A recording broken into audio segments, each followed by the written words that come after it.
defended the administration in terms that Mrs. David didn't like. So Ms. Crow stepped in. When Rove asserted his right not to listen to them, Crow reportedly said, "You work for me."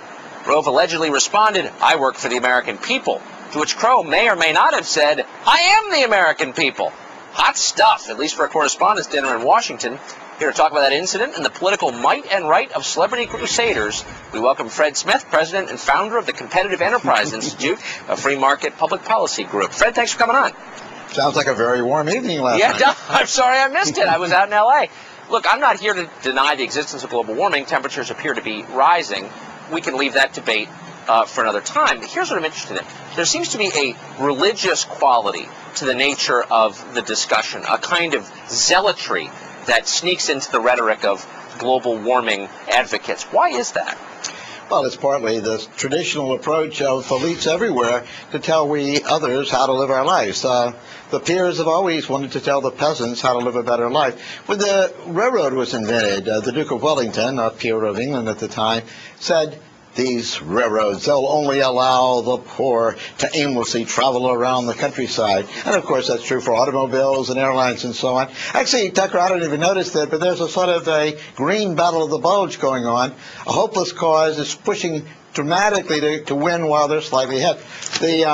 This week's edition of Vogue magazine has great discussions about how, as Sheryl Crow tells us, if we use toilet paper, we're chopping down forests throughout the tropics. Well, we'll be doing something worse if we didn't use toilet paper. Well, let's go quick. Can we be a lot more specific about that? Some of our viewers may not be aware of the actual policy position Sheryl Crow is taking on the question of toilet paper. Quote, "Only 1 square per restroom visit, except, of course, on those pesky occasions where 2 or 3 could be required." She wants a federal law, apparently, on toilet paper use. She's also against paper napkins. If you're going to fight global warming, would you start with toilet paper use? Well, actually, that's, of course, the attempt, is to make it appear that trivial changes in our lifestyle could somehow make it easy for us to change, to make a dramatic, wrenching transformation of civilization. That's Al Gore's terminology. If the global warming alarmists were serious, they would be proposing what? European-style gasoline taxes? $5 a gallon? No, nowhere near enough. Europe, with those kind of tax policies, is producing an increasing amount of CO2, the greenhouse gas fearful to these people, and they're producing it despite vastly higher energy prices, vastly higher energy taxes, regulations out the kazoo. I don't know whether they've gotten the toilet paper or not, but I'm sure Cheryl's working on them, too. Well, wait a second. If you were really serious about it, wouldn't you consider bombing industry in China?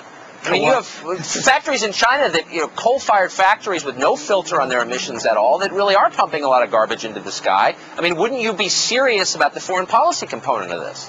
Don't you realize that it is critical that in the world today we preserve the indigenous way of life in the third world? That indigenous way of life, of course, is poverty, and therefore it's critical that we preserve eco-tourism sites so we elites can fly down to the rainforest, sit in our air-conditioned chalet, and look at the poor living in squalor and poverty below.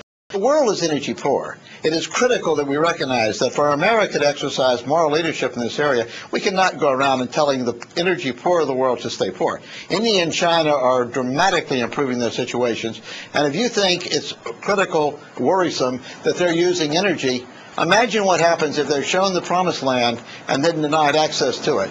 2.3 billion people with nuclear weapons is not the kind of national security issue that I want the global alarmists, the global warming alarmists, to create for the world, for the American people. And very quickly, Fred, why the obsession with toilets? There is, of course, now a law that limits the amount of water you can use in your toilet. Prince Charles, a number of years ago, had presented his whole theory on toilet use to save the environment. Sheryl Crow, obsessed with toilet paper. Where's the nexus between saving the earth and toilets? Why toilets? You haven't understood that a moral society would be Victorian. There would be no toilets. There would be no need for toilets. We would recycle everything. Don't you understand that a world of morality would have no waste, no residuals? We would all be working like angels in this world in the sky. The elites of the world have got to realize that there are normal people in the world. We use toilet paper, we use water, we use energy, we use it more and more intelligently, and the challenge for us, the challenge for the world, is to find ever more creative ways of extending our virtues to the rest of the world, not to try to perpetuate the horrible lifestyles that have dominated the earth for the